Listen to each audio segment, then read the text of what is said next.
Now joining us, Morgan and Dave, and their little guy Julian is here with us now. And Morgan and Dave, thank you so much for taking the time. You can step right up to the microphones. Thanks for taking the time to come by and talk to us. Now, we're excited to be here. As I was reading over the information that was given to me about Julian, I've been doing this 10 years, and I don't know that actually, it's funny. It's not funny. It's interesting that this year I've run across and talked to people who have children who with things that I've never heard of. And this is one of the things I never heard of, and it's a congenital diaphragmatic hernia. Excellent. I did it? Yes. It's not easy to pronounce. Not easy to pronounce at all. But, you know, when I read it, I'm like, hernia? And this isn't a hernia that normally you would think of, you know, like, you know, lifting something and you get a hernia or whatever. This is something completely different, and for a baby, life-threatening. So give us a little bit of information about the CDH. I'll just leave it at that. Yeah, you hear that they have a hernia. You think, okay, well, what are we going to do about it? It doesn't sound like a big deal, but it is very fatal, and a lot of babies are lost to this birth defect, and a lot are terminated, sadly, because they are given really little to no hope of their outcome, of a good outcome, or even survival. And so CDH is where the diaphragm doesn't properly develop in utero. And so they usually catch it around the 20-week ultrasound mark. They see that the heart's shifted over to the right. For him, they did. And all of the organs are up in the chest. So essentially, that causes no space for the lungs to grow. So the biggest issue is that they don't develop proper lung size for survival, pretty much. And when you heard this at 20 weeks along and you learned that your baby had this, what was going through your mind? It's devastating. I mean, we were in California. We came here 2,500 miles for the amazing care. Not across the street. No, we did a lot of research, but where we were at the time, they told us that they had never seen a baby survive. So that was the original information we were given, which is it's not accurate information, but they just don't know better. Yeah. And so that's kind of originally where we were at. We were devastated. We were given, you know, you can terminate, or we've never seen one survive. You can go for it, but yeah, good luck, kind of. And this is what you were told at a hospital in California? Yes. Interesting.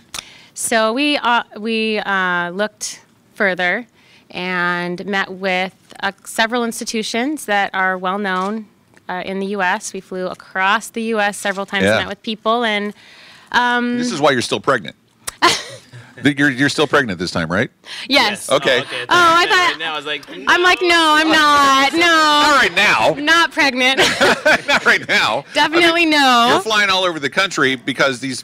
Yeah, while I was pregnant, because we just. I know it. He's clapping for me not being pregnant. See? Julian's giving a round of applause for saying the baby is so adored. Yes. Yeah, this is while I was pregnant, and we just really wanted to find anyone at the time who was willing to have any more hope than what we were originally given. We were literally like, if someone will give us 20%, you know, survival, we'll take it. Right. And so that's kind of where we were at.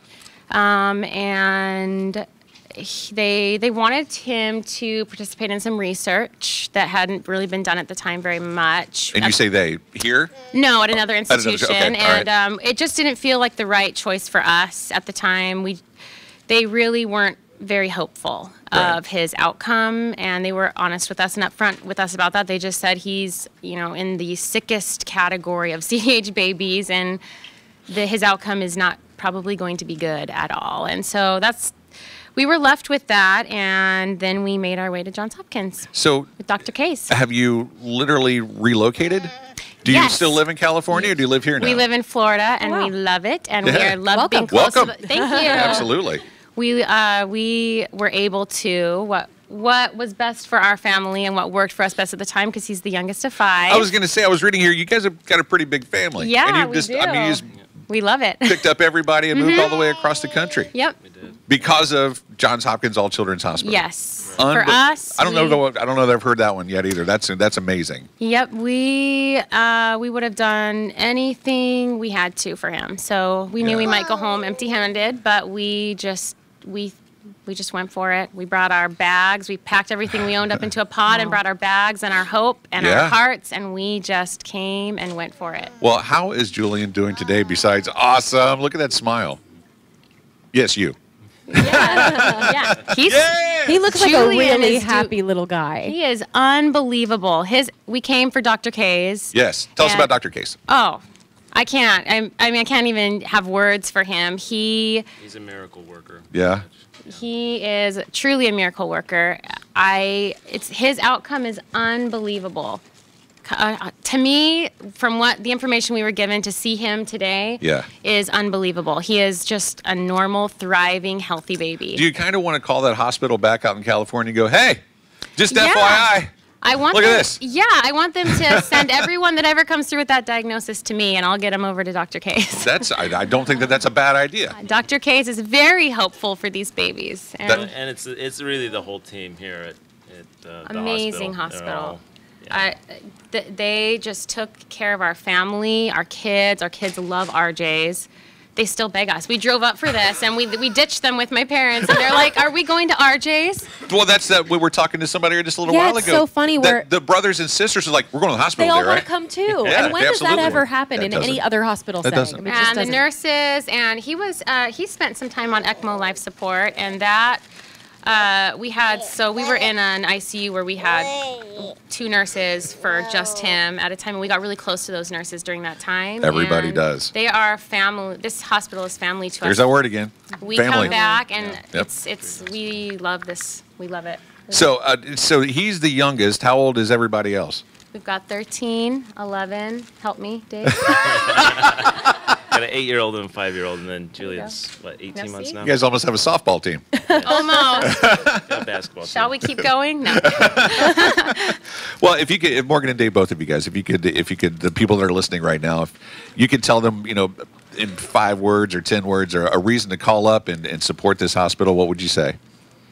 Well, I think that the people here are fantastic. They're amazing, but it's the money that they need the money to be able to take care of kids, just like Julian, and he wouldn't have the outcome if they didn't have the tools to be able to the research and education. Dr. Case had to do a lot of research and educate himself on how to make, from one doctor going, yeah, no, this isn't going to work out, to him going, yeah, this is going to work out. Well, we came to this hospital with a very sick baby. Yeah. And we went to some of the best institutions, and we came here because of the care that they have at All Children's. We chose Johns Hopkins, and we moved here for the care here because it was the most experienced and best hospital we could find for him. And so it's really important to me for the hospital to continue to have funding, because I want every parent that is faced with something that you should like never be us, faced with, no matter what it is, to be able to come and have the care and the possibility of such an amazing outcome for their own child. So that's really important to us. It's really close to our hearts. If you didn't think that Johns Hopkins All Children's Hospital in St. Pete wasn't doing great and incredible things, I've got 2 people in front of me right now that literally uprooted their entire family from the other side of the country and relocated to Florida to be near this hospital. Best choice we ever made. That speaks volumes. Round of applause for that. Oh my gosh. Best decision we've ever made. We've never regretted it. We've never looked back.